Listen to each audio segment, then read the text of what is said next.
Hello అండి, good evening. మా రోజక్క మళ్ళీ ఈరోజు రెండు ఛానల్ ముందుకు వచ్చేసింది. ఒకటి ఎన్టీవీ, రెండు సాక్షి టీవీ. ఇంకా వేరే ఛానల్స్ ఏమి రావు అక్క దగ్గరికి, ఇవి రెండే వస్తాయి అనమాట. ఏదో సామెత చెప్తుంది అక్క.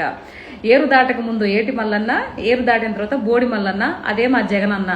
ఓమే అక్క, ఏంది ఇంత మాట అనేసిన జగన్ అన్న? ఎంత మాత్రం ఓడిపోయినా ఇలా మాట్లాడతాను నువ్వు అన్న చూస్తే ఏమైపోవాలా? కుళ్ళి ఆడేస్తాడు మే నీ మాటలు చూసా. ఏదో మాట్లాడుతున్నావు, ఆడపిల్ల ఉంటే తెలిసేది కదా అని మాట్లాడుతున్నావా?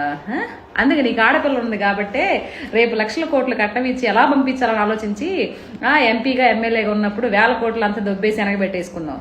ఆడదాం ఆంధ్రాలో కొన్ని కోట్లు కుంభకోణం చేసావు. తిరుపతి టికెట్ దర్శనం కోసం కొన్ని కోట్లు వెనకాతలు పెట్టుకున్నావు. ఇప్పుడు ఫ్రీగా నవ్వుకుంటూ షోలు చేసుకుంటూ ఆ టీవీల్లో అక్కడ షోలు చేసుకుంటూ కనిపిస్తున్నావు. ప్రజాస్వామ్యం గురించి, ప్రజల గురించి నువ్వు మాట్లాడుతున్నావు. ఎలా ఉంది తెలుసా? దెయ్యాలు వేదాలు వల్లిస్తున్నట్టు ఉంది మే నువ్వు మాట్లాడేదా.